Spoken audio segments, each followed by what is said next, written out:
Welcome to the MadTrio podcast. This week we have the California Pariah, Jonathan Shardy, James the Fat Man Stevens, hello, and Ryan, Don't Ask, Don't Tell Preston. I think you've used that one a couple times. I have. It's kind of the default, really. Because you never know what you don't ask, you know. Well, if you don't ask, he won't tell you. Exactly. If you don't ask, I won't tell. Yeah. So it's kind of an evil cycle. So I sent this this image to... bullshit. If you ask, even if you don't ask, I'll tell. So I sent this image to you guys via text message, and it's a bunch of famous TV cars. You have the Dukes of Hazzard, the Back to the Future car, Ecto-1, A-Team van, Miami Vice, Testarossa. You had the Magnum PI Ferrari or Knight Rider. Out of all these vehicles, if somebody would just hand you the keys, which one would you like? I think I'd go with the Ghostbusters. And I guess I should say, since all of these, that. and I would say since all of these are TV or movie vehicles, I'd say whatever they do in the movie or the TV show, they should, in theory, do when they hand you the keys. Oh, okay. I agree with that. That Still might be Ghostbusters. Yeah. I don't think I'd go with Kit. Siren. Yeah. It might. I was originally when I thought. I'm not trying to start a relationship with my car, you know. Well, maybe the DeLorean, just because, you know, fuck with history. And all those people are like, oh, you're going to break the timeline. Who gives a shit? New timeline, fuckers. The only problem with a Kit, that if you actually watch a show, that fucker required a lot of maintenance. I mean, he did. Is he going to come with that giant? Yeah, true. Is he going to come with that giant 18-wheeler? Oh, yeah. You know, because he did, you know, and also is it going to come with that mechanic? Wasn't there a manual at some point in the show? Probably. I think I remember a manual that was like the LA phone book. Yeah. So, yeah, it's probably in the first couple of episodes. I don't remember. I think I remember them in one episode. They busted out a manual for something to fix it. I just remember looking at that thing. I'm like, God damn, who read that thing? I actually have to agree. I think Ecto-1, Back to the Future car, I mean, I actually have always been a big fan of DeLorean Motor Corporation, but Ecto-1 would be pretty badass. Yeah, I think so. I mean, really just for the siren. Yep. Yeah. I would blast that siren everywhere. So there's neighbors would hate me. So there's a YouTube video I love it. of them restoring the original Ecto-1. I forgot what it's called, and it was for one of the movies. I think it was and so they brought in Dan Aykroyd, and so they were restoring all the bibbles and bobbles up top of on the top of the car. And Dan Aykroyd was saying what they would have done in real life, because apparently Dan Aykroyd thought about what it would do, which I actually thought was badass. I mean, I wouldn't be surprised if part of that's because he's autistic. Yeah, it could be. So it's one of those things that if it's in his wheelhouse, I have no doubt he thought about it, because he's really big into was it spiritualism? It's the shit that he's into all kinds of shit. But one of those things is actually automobiles. You know, he's a big car nut. That I've never heard. I didn't know that. Yeah. Love cars. Love like cars like that. You know, like these old big giant boat cars. You know, ones that you wouldn't expect car people to like. So I wonder if he's like Jay Leno. Jay Leno, half the reason he's bought some of his car, because I've watched his YouTube show, not this MSNBC show, but he's always been into like if it has a story, he really digs the story. Yeah. So, I think Dan Aykroyd got like old souped up station wagons and shit. Yeah, like the family truckster. yeah, but with like a 454, you know. Dude, I would totally do that. Get a family truckster, but get 1,000 horsepower, like just pavement pounding monster. That'd be a great sleeper. Get 1 mile to a gallon. You pull out the driveway. Hold on, gotta fill her up. Yeah. It's more like 6, but yeah, basically. So I was at work today, and one of the people I work with. You tend to get fired if you don't show up. Not necessarily. Anyways, so the girl I work with, she's about the same age as me. I think she's like a year and a half, 2 years older. Anyway, so she's like kind of into being healthy and stuff like that. So she busted out about a couple weeks ago a container of elderberry gummy things. And so today she asked me if I wanted some, and they're not too bad. I was like, sure, why the hell not? And I mentioned to her, I said, I always think of Monty Python. Every time, you hand me these, and she like kind of looks at me all strange for a second. I said, like Monty Python and the Holy Grail, the French guy throwing insults. She kind of stares at me and goes, I've never seen it. And I was kind of sitting there, and I'm like baffled, because not only does she watch a lot of comedy coming out. You want the quote? No, I know the quote. Your father smells like elderberries. There's more to it. I know there's a shit ton to it. We all know the goddamn quote. We're not going to sit here and quote Monty Python for the next half an hour, because that is exactly what will happen. Yeah, that's exactly. Anyways, but I was sitting here and I just kind of was thinking about it. I'm like, okay, well, she is really into comedy. She just went to a stand-up comedy show recently by a comedian who is nicknamed The Machine. Oh, yeah, Bert. Yeah. Bert Kreischer. Yeah, so she just went to that. And I bet he was shirtless. And I'm just sitting there and I'm thinking, like, wait a second. 10 seconds. You are completely in a comedy. She's always talking about the new comedy, whatever she's been watching, movie, television show on Netflix and everything. And she tries to get me to watch it. I'm thinking, like, how can you be that into comedy and not know about Monty Python and the Flying Circus? So you said she's into comedy movies then? Yeah. Okay, because she's into comedy movies, stand-up, TV shows, all that stuff. Oh. And she's usually talking about it at least once a day when I'm working with her. Has she seen the Flying Circus? No, she hasn't seen any. She does not know any Monty Python. Okay, now I agree, because I'm super big into stand-up comedy, not a giant fan of comedy movies, TV shows, and etc. But if you're in all of it, how do you miss one of the most important comedy groups? Saturation, man. There's too much shit to keep track of. And see, wait, hold on. She's as us. Then the reason we got into Monty Python was because we had like a cool uncle or somebody that was slightly older than us, and maybe not for me. Nowadays, be more like 50. Not for me. Not for me at all. Yeah. I found that on my own. Yeah, pretty much. I remember, I think it was The Life of Brian was the first one I watched. Well, I'm not the biggest Monty Python fan, but yeah, I ran into him. I actually ran into was it Monty Python and the Holy Grail? Yeah, that's the most famous. Because I was laughing at the fact that every time they showed the castle, it was the same side. Yeah, yeah. So I'm just but my point is that somebody could grow up their entire life born when we were born in like the early '80s and say that they've never seen it because it was slightly generation before them. Yeah, but so unless you found it because you're like us and you just scoured the aisles for anything you hadn't seen, you had somebody that hit you to it. See, here's where I disagree with you, because if you want to talk about that, I'd say that'd be true of the Marx Brothers, but not at Monty Python, because even when we were slightly older, it was everywhere. Anytime anybody talked about a comedy movie. British. Well, no, but here's the thing. Well, even anytime anybody brought up a comedy movie, that even as a little kid, that was somewhere within the top 10 of the conversation. Oh, have you seen anything with Monty Python? Well, see, I almost went on the question tangent with her of, okay, so what Mel Brooks movies have you seen? Have you seen, did you somehow miss Blazing Saddles? See No Evil, Hear No Evil? That's a not necessarily Brooks one, but there's like a whole bunch of them that you're like, wait a second, but that's where my questioning would have gone. Have you seen this? Have you seen that? Just kind of going off on and I can almost guarantee she's at least seen Young Frankenstein. Ugh. I mean, not his best work, but and Spaceballs. Whoa.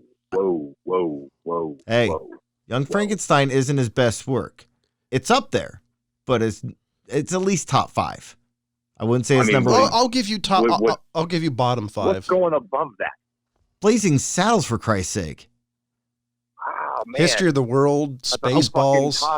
History of the World would be an easy third for me. To be or not I'd say 4. It's got to be in the conversation because it's a great fucking movie. And let's not forget Silent Movie. To Be or Not to Be, the Silent Movie was great too. To Be or Not to Be was actually his most real movie. By the way, I liked the least sarcastic of them all. Was that the one that we watched on Real Fix Reviews? Yeah.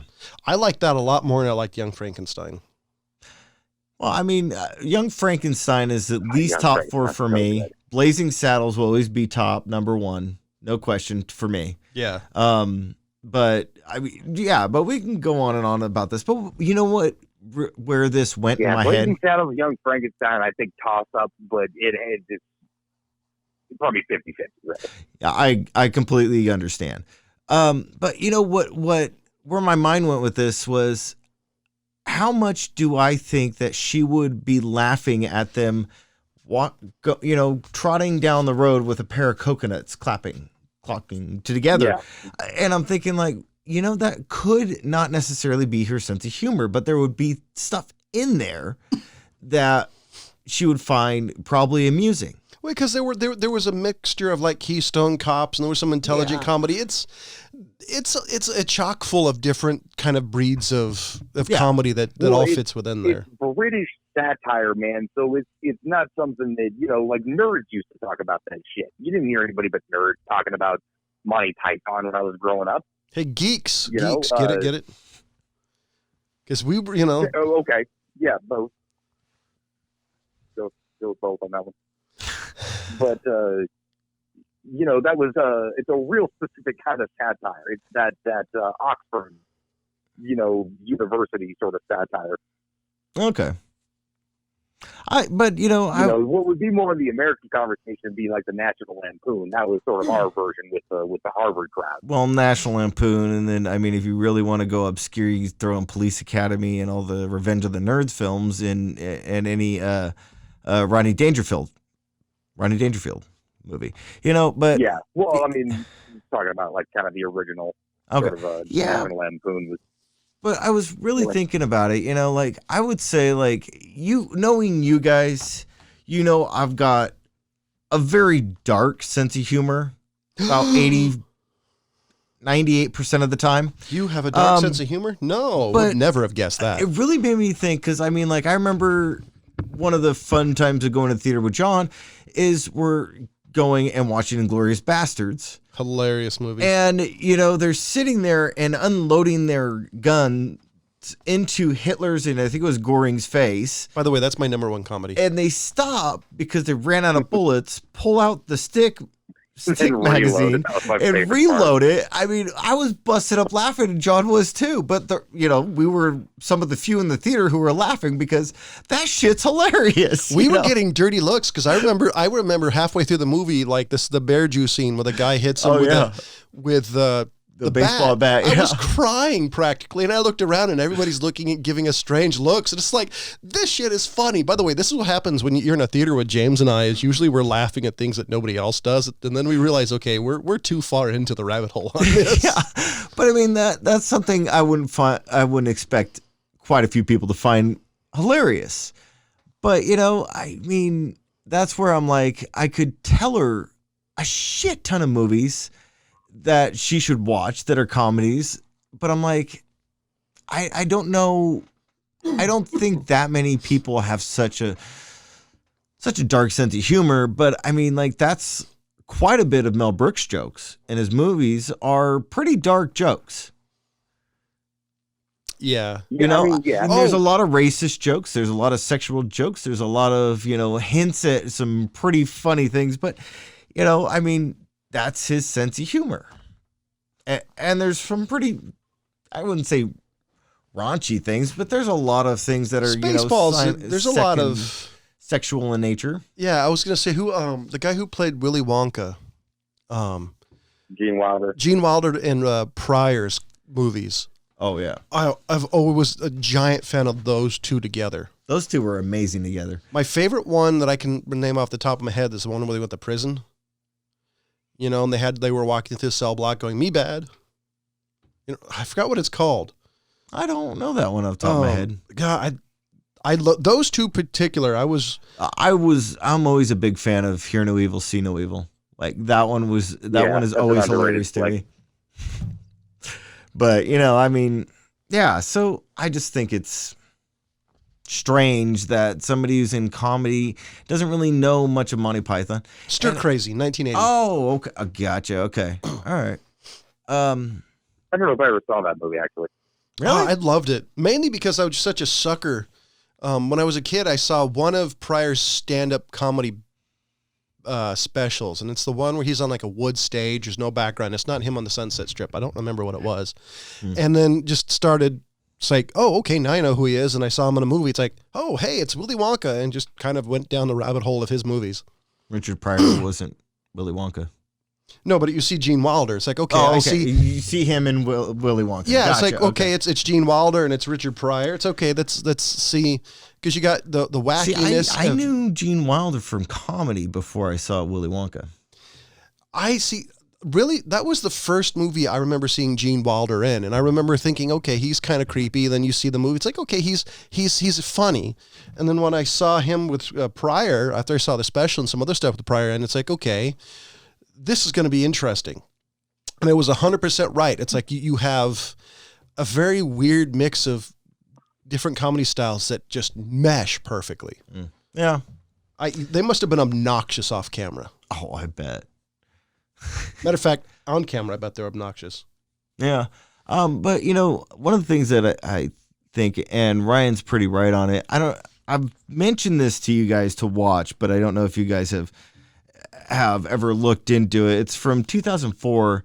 John Cleese does a documentary called Wine for the Confused. Nope, never seen it. That thing is the funniest documentary / thing ever. And he really comes out and goes, you can trust me about wine because I'm an actor. I'm a celebrity. We know lots of things about prostate cancer, diabetes. He just starts listing all this shit that you see actors up there talking about. They're like, it's a freaking great one. Ryan, I know I mentioned it to you a couple times. Have you seen that? I don't know. Wine for the Confused. It's with John Cleese. It's hilarious. But, he comes away at the end with what his point is like, if you like it, drink it. Doesn't matter the price. Yeah. Oh, I think I do remember that. I remember that being the point of it. Yeah. Yeah, I definitely recall. So it's interesting. But he does it in a comedy way that's, very British humor. I was trying to find it. There's an article. I saw an interview with him. I can't find an excerpt of it. It was basically talking about, how the way modern comedy was. Because he was saying how Monty Python put everybody, modern comedy to shame, which I kind of agree, especially if you look at, I guess, the way college is. Yeah. I agree and disagree. It just really depends on what your idea of comedy is. But just for the no holds barred comedy, I'd go for Monty Python versus kind of, if you're looking for a woke comedian, it's generally not funny. Yeah. But, I think when it comes to a sense of humor, I can't tell somebody what's funny and not. I think his comment was the fact that comedy by itself is irreverent. I'm heavily paraphrasing. I may be wrong. That's the thing, man, is that anybody who's commenting on the state of comedy right now, no one's real comedy is not like a state of something. It's people, commenting on what they see, and that's differing opinions and saying shit just for the sake of being funny. There is no, to me, current like culture, oh, this kind of comedy is funny now, and this is what people are accepting as funny. It's so subjective that that even though the person might have said naughty words, and it might not be for you, it might be for somebody else. Except for Bob Saget. Jeez. Gilbert Gottfried. He's Bob Saget's not for anybody. I would say that the only thing different I think about the modern world is it's so touchy. Within a couple of years, your stand-up bit can literally get you banned from television for the rest of your life and get everybody hating you. Any comedian worrying about being funny does not give a shit about being banned from TV. They're worried about being comics. See, this is where I kind of disagree with you, because even somebody like Seinfeld, there's a lot of famous comedians that basically say we'll never step foot on a college again because of the way they are. So I think modern comedians are more aware of it than ever. And I think if you're a comedian, comedians don't do colleges. I think if you're a comedian, I think you have to be somewhat worrisome of what's going to happen. Now, I'm not going to say that, I wouldn't say that affect your comedy, but I think you got to be aware of, there's some topics that if you want to talk about, you got to realize at some point down the line, it may legitimately kill your career. I think you would be blind and not to. What was it? No, there's absolutely nothing that a comic could say. I case in point, okay? Oh man, this is perfect timing. So just recently, and I don't think we brought it up on here, but a couple of weeks back, Kobe Bryant died in a helicopter accident, which I'm not breaking this news to anybody. We talked about it, I'm pretty sure. Everybody knew a half an hour later. Did we? I don't think we brought it up that much, or if at all. I think we glanced over, kind of talked about it a little bit. I don't think we did a lot. In any case, there's a comedian named Ari Shaffir. Okay, Google him. Yeah, okay, I saw that. Pause this and Google Ari Shaffir. The three of you listening. They're Ari Shaffir, actually a friend of the aforementioned Bert Kreischer, the Machine. I still don't believe he tweeted that, by the way. So he has a not really a tendency, more of like a policy of trolling the recent dead. Okay, like somebody dies, tragedy and whatnot. This dude will be the first one to, crack some fucked up joke about it. Okay. When you Googled Ari Shaffir, you will see that on the day of Kobe Bryant's death, he put out a tweet and then subsequently a video. Okay. The tweet was basically something to the effect of, I'm glad this rapist is dead. He should have died, 20 years ago or whatever it was. Something, horribly, horribly disrespectful to, his friends, family, the world, you know what I mean? He got a lot of hate for that. And then gets a lot of hate for that. Subsequently puts out a video where he fucking doubled down. Like straight up said, oh, let me go ahead and clarify for those people who didn't understand what I was doing here. Fuck this guy. Went off, okay? Now, anybody in his peer group or comedians or things like this absolutely know that this was not in an attempt to actually besmirch or drag through the mud the name of Kobe Bryant. It was literally him trolling people on purpose, saying something terribly horrible. Now, there's nobody that's going to agree that was a good thing to say. Matter of fact, even his friends were like, whoa, bro, like, holy shit, that's incredibly harsh. He has not lost one gig, despite the amount of people that are, asking for his shit to be, pulled off. As far as I'm concerned, his deal with Netflix is still good for his upcoming special. But here's that he's putting. I think it was Netflix. Yeah, there will not be one bit of a reprimand for him doing that, and that's the most horrible thing I can think of a comedian doing in any kind of recent history at all. But that was still pretty safe, though.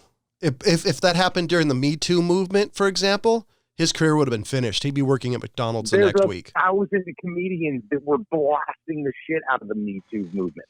Yes. They're not worried about playing college campuses. No, but what I'm saying is because of who Ari Shaffir is fairly up there, I guarantee that if he had done it during the Me Too movement, he wouldn't have survived. So that's all I'm saying. Like, he's no Hannibal. No, he absolutely would have. I don't think he would have. He absolutely would have. It's because it's comedy. You can't police what people say, even if it's horrible. See, here's the thing: is that people think that comedy is living on TV and in Netflix. It's in the comedy club. Okay, hang on. It's there in the room where you're in the room with people, and they don't give a shit. Yeah. Case in point, I mean, if comedy was governed by inappropriate boundaries, let's say that society doesn't like people joking about black people or Jews or, whatever it could be. I mean, anything. If that was the governing factor of saying you're not going to be able to do that, then for one, Howard Stern would not have a show still. For two, I'm not done. Mel Brooks would be stripped down the street and beaten for the jokes he's made. Yeah. The difference is Mel Brooks is he's not, just for one, it's a different era. But all I'm saying, no. Yes, I'm not doing the different era thing. No, it doesn't matter. Yeah. 100% does. It doesn't. If you made some of the jokes that he did in a modern movie. For example, Robert Downey Jr. is starting to have issues now because of the role he did in Tropic Thunder. But I mean, that's what I'm saying is that even though he did to have issues, what issues is he having? You know, it's some people arguing on the internet that it wasn't cool or it was appropriating. Nobody gives a shit about the 9 people in a fucking comment. See, I follow this a little bit closer than you do. There were some pretty people up there, high up there. Now, I don't think he gives a shit personally, but I think. Yeah, what are we gonna do? It could easily affect his movie career. Rolls over. It fucking wouldn't. Okay, well, we do have Rosie, but Roseanne. There's, I mean, the only thing, excuse me, I do think it would. Now, would he stop being a stand-up comedian? No, but what I'm saying is it may affect the level of comedy gigs he can get. If the guy's remotely controversial, hold on. If a guy's remotely controversial, maybe he wouldn't get a high-paying gig. Maybe he'd end up being like, being the headliner in Yuck Yucks in Canada versus being in the Comedy Store in LA. No, maybe not. You don't know much about the Comedy Store.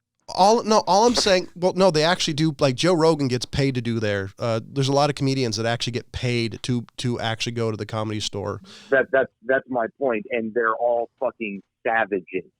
There's not one person there that would say something politically correct to save his fucking life.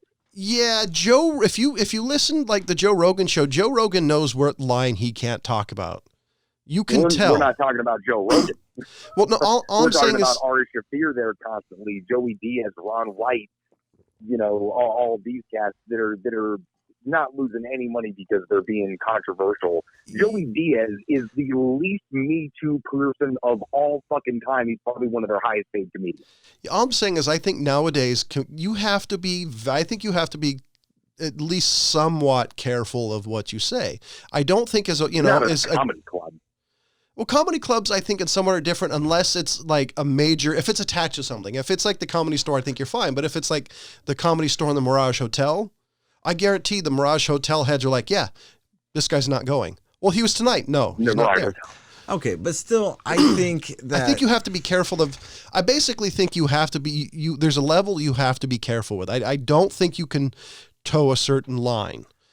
I think you're right when it comes to the college thing for sure. Like, there's a bunch of, weird youths out there that are, just up each other's ass for regulating morality and whatnot. But I'm going to put this one out there. Go back. I think that a comedian's bread and butter is knowing his audience. If you're a good comedian, you can get up and say anything you want as long as the audience is receptive to it. So if you don't know your audience and you get up there and you make a completely racist joke, like Michael Richards, let's bring that guy in. He said the N-word a lot, didn't he? He did. To an audience of black people. They're not all black, but there was quite a few. And... Of course that's not going to be receptive. First of all, he's a white guy doing it. Second of all, he killed his career. Second of all, he didn't listen to his audience, and he obviously didn't know his audience. No, I mean, now it was at a heckler, but I think even let's bring up Mel Brooks. I think Mel Brooks making the jokes he did in his movies, he picked the right person to deliver the line. You are absolutely correct. Now, I'm going to bring... Hold on. It's also a product of its time, which you cannot forget. Yes, but he was very careful in who he had tell the joke. Oh, 100%. And put it in there. Now, and a lot of it's about intent. You know what I mean? People can read like, oh, this guy's a good person. I know where he's... That's the reason that I'm not up Ari Shaffir's ass is because I've heard this guy so many years now that I know where he's coming from. I know he's being an asshole on purpose. Yeah. I mean, it's still fucked up. There's no way I'm going to try to defend it, but I don't hate him because of it. I never... Now, I'm even going to throw in, now, one of the greatest comedians that we have of our time and going on, he still has a good career, Dave Chappelle. You know how many inappropriate jokes he tells in 5 minutes of being on stage? In his current 3 Netflix specials, no less. Yeah. He got a ton of shit for some of those jokes. He gets a ton of shit, but they were all dumb hippie bullshit. Right. Who don't know him. But if you look at the audience that he's talking to, all of them are dying laughing. There's people out there laughing so hard that tears streaming down their face. 100%. He made a trans joke in one of his stand-up specials and got a hell of a lot of heat for it. And I know what joke it was. It was hilarious. But the most amazing thing is, I don't know where I heard this from. It might have come from Joe Rogan. I wish I remembered exactly. But he said there was a trans woman in the audience that said, hey, that was the most affirming thing I've ever heard, is because you're making fun of what I am. So, but all I'm saying is, it's part of it, I guess what I'm saying is, it's not necessarily your audience you have to be careful for. It's everybody else outside of it. Because your audience will think it's funny, but it's that one jackass that... For example, you can't give a shit about that one jackass. Hey, time out. Let me finish.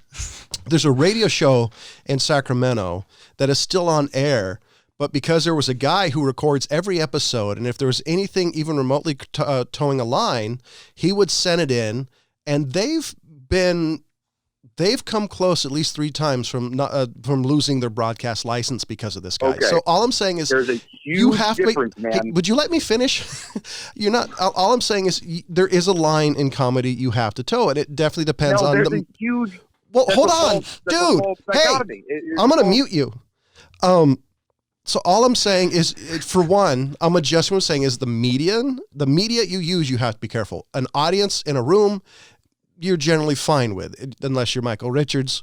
Like, is it a comedy special, a stand-up? You may have to adjust it depending. All I'm saying is you have to be situational aware to some degree. That's all I'm saying. I think that James is right in as much as you have to know your audience, and what's funny is funny, and somebody can say a really fucked up joke and make it funny. You know what I mean? It's the singer, not the song, as they say. With radio, anytime there's advertising being sold, television, radio, those sorts of things, you're beholden, one, to radio for the FCC. That's the governing body of you can't do this on the radio. But then also you have your advertisers, so you can't bash your advertisers and say all these sorts of things. There's lines you have to walk. It's Coca-Cola's, your sponsor. But in a comedy club, it's about drinks. You know what I mean? Are people buying my liquor? That's the only thing they care about at the end of the day. Yeah, I think there's what they make from the gate, from the door, is not going to be nearly as much as they make from the 2-drink minimum. That's it. There's a minimum. That's what I was trying to remember what it was called. Yeah. But those people have a different priority set, and the 3 people that are pissed off, one, it creates that buzz. It's controversial, and it gets more people to want to go see what the fucked up thing is. Oh, something fucked up happened in that room. I want to go see what it is. That's true. That's me, like somebody, like if I see a woman running out of a building, clutching her pearls and yelling like the indecency, I'm running immediately into that room. Well, here's my question is, how many people are like you and me? And this is a legitimate question. How many people we're going to like they're clutching their pearls? Because nowadays, instead of being what would stereotypically be as the conservatives, you have... Which, if the conservative audience, it's really easy. You know what you can and can't say, but it's this audience that just know left-leaning, that their sacred cows are not traditional. Well, so so that's I think the biggest problem with these prudes, as we should call them, is that they are not able to laugh at themselves, and that's a personal problem. That has nothing to do with comedian. And they get offended on behalf of somebody else, which is, to me, recreational. I like being upset.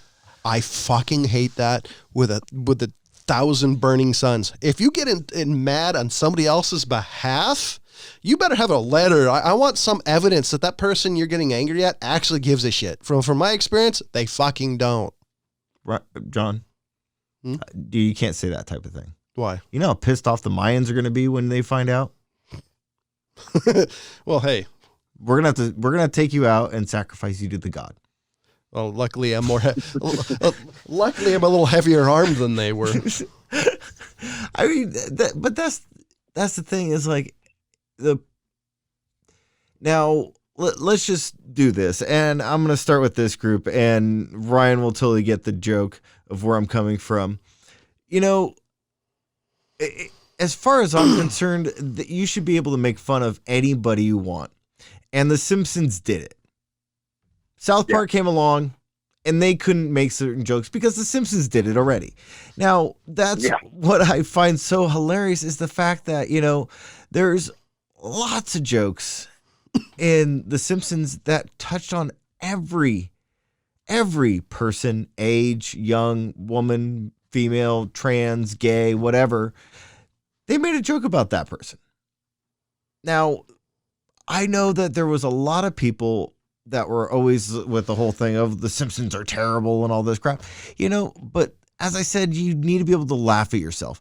Do you know how many jokes were made about James L. Brooks, Matt Groening, and Sam Simon? No clue. Lots. And that wasn't just the creators of the show doing that. That was the writers and the comedians and even the voice actors. Yeah, it was never a giant How many Simpsons jokes they made about Fox? Oh, yeah, that too. I mean, that's astronomical. Well, they were laughing all the way to the bank. But it's amazing. It's amazing. Yeah, exactly. If I guarantee that if Simpsons didn't make any money, they would have fireflied that thing in a heartbeat. Yeah, but if they weren't funny, they would have fireflied them in a heartbeat too. They wouldn't have lasted as long. Which is exactly why there's no amount of letters that Comedy Central can get to ever pull South Park off the air. No, see, I guarantee if Simpsons were funny but weren't making any money, they would go. Funny for a network does not make money. It has, yeah, of course. But there's a slim chance of it being funny and people being aware of it and then not watching it. So it's always going to make money.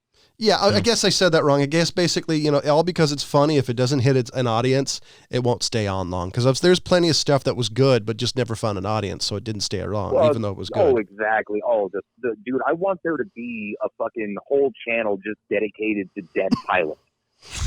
Pilots being the first episode of a show made to try to sell to a network, not aviation.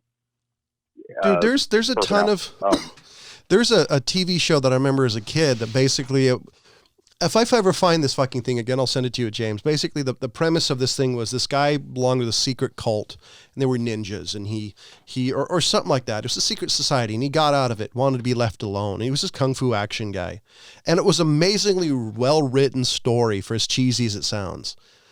And it never made it past...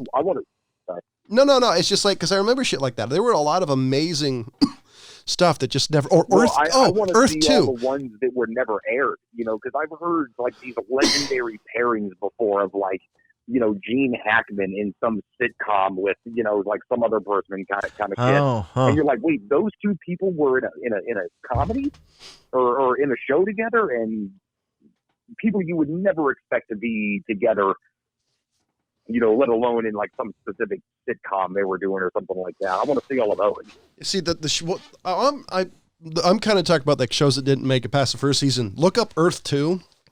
It's probably cheesy now, but back in the day, it was an amazing piece of sci-fi. I was really pissed. Say Sledgehammer, but that had 2 seasons. Yeah, I was almost going to mention Sledgehammer, but yeah, like you said, it made 2 seasons. And I think it was perfectly ran. Yeah, because of the end of it. I mean, there could have been more seasons. They did leave it open for that.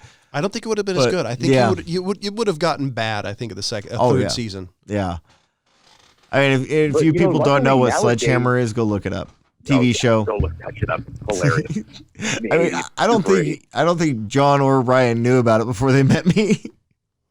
No, yeah, and I think I binged like the whole season in like a night. Yeah, it's a freaking great show. But luckily nowadays, with the stuff that you know, Firefly, for example, you know, the show that was on and then off in like a season, and it never had any kind of closure. They ended up making a movie about it. So like the fans literally brought it back. They brought back Star Trek. They brought back Deadwood for a movie because that never finished. I mean, that was literally due to people saying like, "Hey, we never got resolution on that." So how was that? And that's the studio recognizing, dude, it was good. The movie was great. Because I've heard more people pan it, so I'm glad it was good. Now, you know what? Here's what it is, man. It's a bow. It's a nice fucking bow on everything. It basically takes place 10 years after the last episode, and everybody kind of coming back into town because it's becoming like a state or like an actual city or something. Yeah, city. Okay, so pretty much what the Firefly movie did. It finished off everything to a reasonable conclusion. Yeah. Yeah, it resolved it. It just left you with this, okay, it's over feeling, you know, which is exactly the opposite of what you got from whatever, was it 3 seasons, I think? You know, I think you got a thing right there is that, I mean, there are so many TV shows that don't wrap things up nicely. They really don't. I think if I want to bring it out, like Fresh Prince of Bel-Air, I think that last season did a great job at ending that show. The last season, of Roseanne, the first series of the Roseanne show was a horrible way to wrap up the show, because basically Dan died and she won the lottery and it was all an illusion. It was a really weird way to end a kind of an amazing show for the era. Yeah, I also want to bring up another one because John sent Ryan and I a little snippet of the show. Justified ended pretty nicely. Yeah, that was a good ending for that one. And I mean, the worst one recently over the years, Dexter. That was a terrible ending to Dexter. See, I thought they ended it so they literally blew it in the last season. I mean, just that whole last season can go fucking kick rocks. I would like to respectfully submit for a great ending the 1990s sitcom Dinosaurs. Oh yeah. Because that show literally ended with the fucking dinosaur apocalypse. Yeah. See, I thought the way Dexter, now I haven't seen the last season, but from everything I've read, I thought the way they set it up was to set it up to finish it off with a movie. Yeah, but the way they set it up was absolutely terrible. Oh, so and that's why I'm pretty set on the fact that that's why they never put the movie out. Because it's been, 6 years, 7 years? All of those endings are Spaceballs 2, The Search for More Money. Yeah, exactly. But I mean, isn't that a joke, though? I mean, it's just like the Buckaroo Banzai sequel that allegedly supposed to come out. Because they said at the end of the movie. History of the World Part 2 that I've been waiting for 30 years. And let's not forget Nazis on Ice. Come on, man. So, because I always Jews in space. Come on, man. There was a Jewish princess. Funny, she didn't look Jewish. Thank you. I'm sorry. Thank you. Right there. I'm not. I'm glad you got that. That's why I didn't say anything. I was like, I'm not going there. Anyways, but I would like. Yeah, I think that they need to be. And maybe it's the writers aren't getting enough money and they're just like, okay, well, you're ending this job for me, so fuck you. I'm not giving you a good ending. I mean, I don't know. I don't know what it is, but there are a ton of shows. Maybe it is that sort of like sly way of like, hey, if we write some, like half-assed cliffhanger in here, maybe they'll call us in 5 years and want us to do, the special or the movie or whatever. Maybe it's that clever writer's trick of maybe I can bleed some more money out of this in this decade. Yeah, I'm thinking that could be it because I mean, some of the plots on the ends of things, I'm just like, what were you doing there? I mean, that's really what I think sometimes. But yeah, I know everybody hates it, but I love the Sopranos ending. Oh, I did too. I liked it. Well, it's amazing how controversial that is. I was always amazed, like how even today you hear people on the radio go, "I hate that ending." I mean, what were they expecting? Great. Because here's the thing: is how do you put a bow on that show? Yeah. After everything that happened, how do you tie everything up and resolve it the way everybody wants? To me, the anxiety that you're left with sitting there like watching that end scene and just being left with that was perfect. My actually favorite thing about Sopranos is I watched a clip recently. It was a guy who was a former capo for one of the New York crime bosses. It was Michael Franzini or something like that. And there's a part of the TV show where he's talking, the main guy's talking to a shrink. And he says, yeah, that would never happen. The person says, what would happen? Good chance they would have both ended up in the river, type of thing. It said the moment somebody hears that the head of the family is talking to a shrink, they're dead. And that was the coolest thing because you had a legitimate former mob captain who made a shit ton of money actually say what was wrong with the show. That was my favorite part of that, because he's like, yeah, no. Yeah. Well, it is the reason that he tried to keep it hidden for a long ass time. Yeah. Look up that guy. I forgot the guy's name. I wish I remembered, but he's been on a ton of stuff, but he has some pretty amazing talks about the mob and how he got into it, because his father was a mobster and he was making like $8 million a year in a tax scam in New York. And shit, super interesting conversation. So if you guys want to see something interesting into like the real life of a true mobster, look him up. It's Michael Franzini, Michael something. It's super fascinating. Franzini does sound familiar. Somebody I've heard, but I don't know. That sounds Italian enough to be right. Franzini just really sounds familiar. It sounds like somebody that I've heard talked about. I don't know. It's been a long time since I looked in any of the mob stuff. I find the mob... God, I gotta stop coughing. I find the mob stuff fascinating because for one, growing up around here, if there was a mob in Placerville, it would be hilarious, because they would be broke. So it's so outside of my worldview and purview. I find it a fascinating lifestyle, just hearing people talk about and the taboos and things you can't do, and it's super interesting to me. I just thought of another ending that was highly controversial too. And I don't know where Ryan sits on this one. I'm not sure where Amber sits on this one either. The end of Game of Thrones. Every person that I've talked to that has actually read the books doesn't hate the ending. Everybody that I know just watched the show but never read the books hate the ending. A lot of the stuff I've heard. So hold on. I definitely don't hate it. Can I add something? But I thought it was rushed. That's going to say that everybody I've heard has always said they should have made at least another half a season. That's what I've heard is they wanted it. Yeah. Everybody I've heard says the problem with it is the buildup, as it went from A to Z so fast that if people felt like they just sped up too much. So. There was like, I think the last 4 episodes were very, very rushed. But I think what they did with the ending as far as the storyline goes, the plot of everything, I think that was fine. I think the reason why plot-wise, fine. The reason why they didn't have more of it to draw out is because Martin didn't finish the goddamn book. He just gave them notes. But you think they could have because they've used so much license to begin with. You think they could have filled in the detail with Martin-esque? Because nobody knows. The thing about it is that it takes Martin about 10 years to finish one of those books. Oh, shit. So, I mean, that's just looking at the copyrights on each book. There's like 10-year gaps in between them.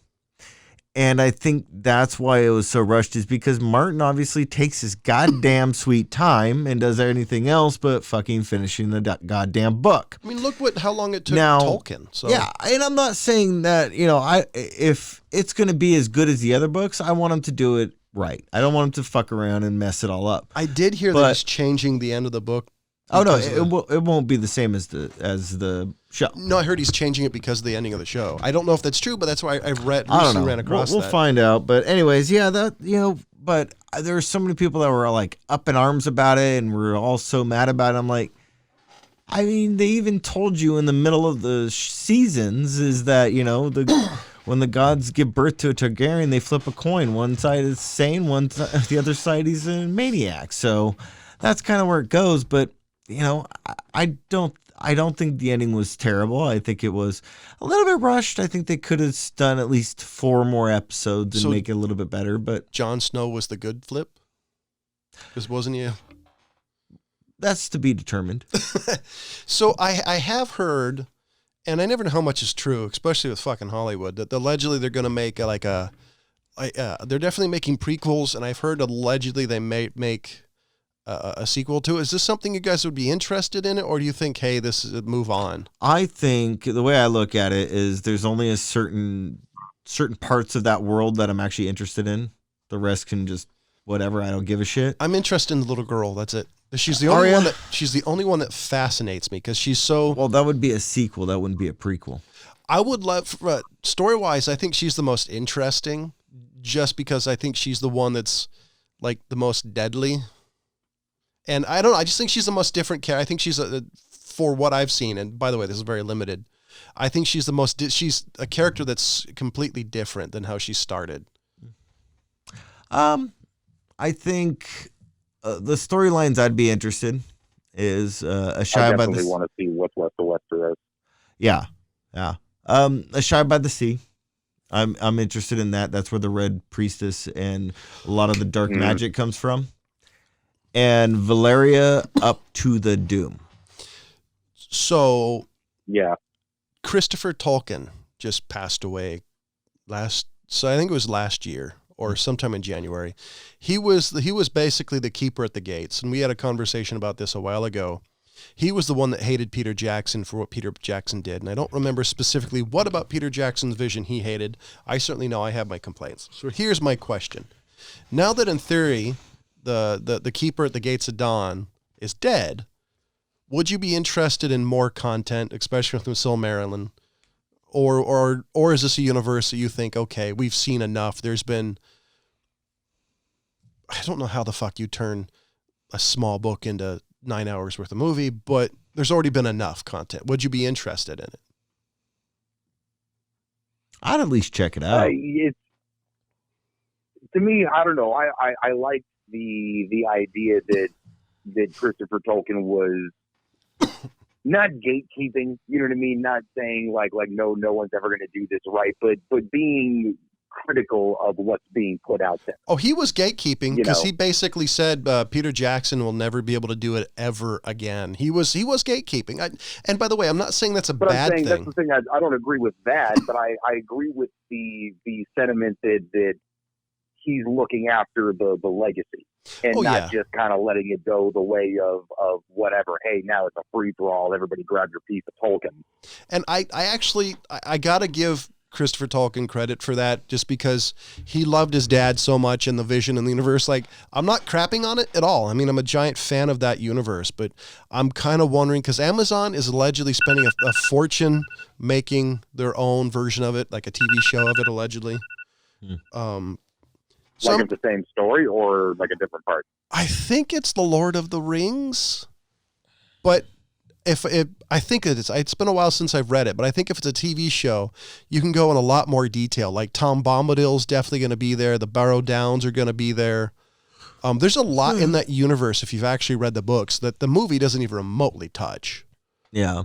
So I'm kind of interested to see how that really plays off. I don't know. I think if they're going to do it, Hollywood's going to search for a sure thing. But see, this is Amazon, though. I mean, if you can talk about as far as Amazon, first Hollywood, I think you can go to Silmarillion. There's a ton of amazing stories. I just mean just in general, they'll want a sure thing before, but I think Amazon does it right. They put out a pilot or, just a couple episodes and see what how much they get. The thing is, they've got a precedent set between, the movies, which are, all these historical, sorts of things, Outlander. I mean, every channel's got their medieval sort of thing.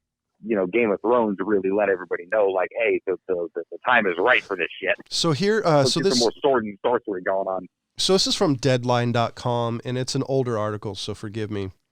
In the quest to launch a hit fantasy series, in its quest to launch a hit fantasy series of the Game of Thrones caliber, Amazon has closed a massive deal said to close to $250 million to acquire a global TV rights to Lord of the Rings based on the fantasy novel by J.R.R. Tolkien. Streaming service has given multiple season commitments to Lord of the Rings series in the Pact, which also includes potential spin-off series. The original series, a prequel to Tolkien Lord of the Rings, will be produced by Amazon Studios, cooperative with Tolkien Estate and Trust, HarperCollins, and New Line Cinema, a division of Warner Brothers. So yeah, wow, 250. That's a hell of a deal. So I don't know. I want to see it, but also allegedly Amazon's making a Willow TV show, which really, I'm interested. A what TV show? A Willow. Oh. Huh. So I don't know. Amazon seems to be doing some things lately that's kind of scratching me where I'm itching, because I'm a huge sword and sorcery fan. For some reason, Game of Thrones didn't really do it to me later on. Like some of the episodes later on I thought were cool, but didn't really scratch my sword and sorcery itch. Oh. I don't know. I'm kind of on a new universe. I mean, this is just me personally. I love Lord of the Rings. Maybe do something off of like the Forgotten Realms universe. Because there's a ton of stuff on there. Like if you talk about Drizzt, there's the Cleric Quintet, which is it's like 4 novels, which is an interesting story. Amazon, I think, is going to be doing the Wheel of Time series.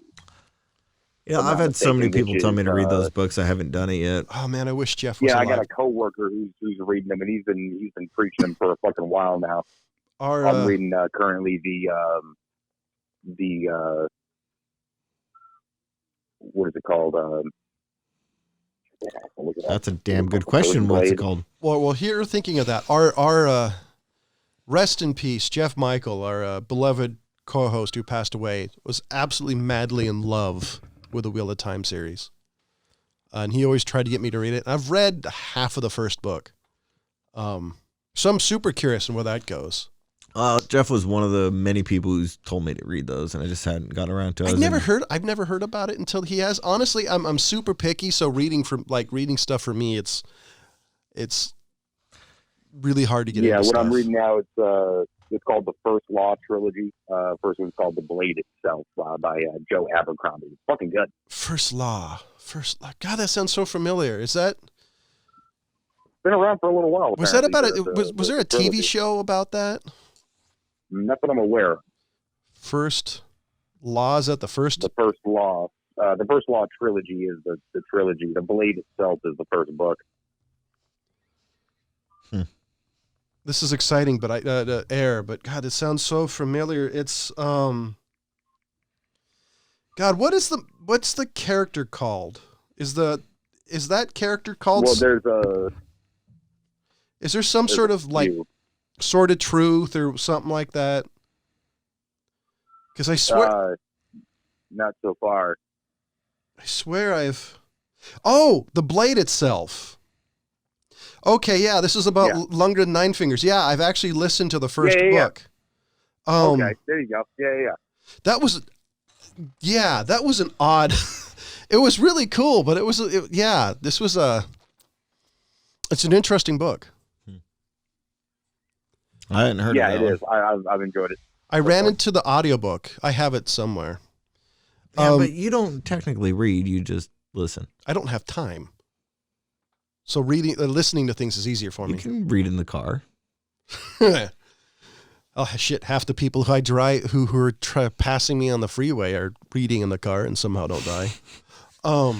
I completely forgot about that book until you mentioned that. Damn. Oh, the other one. My coworker is wicked into all the high fantasy, so I tend to get into a lot of conversations about it. Oh, the other book, the other one you should look into is The Warded Man.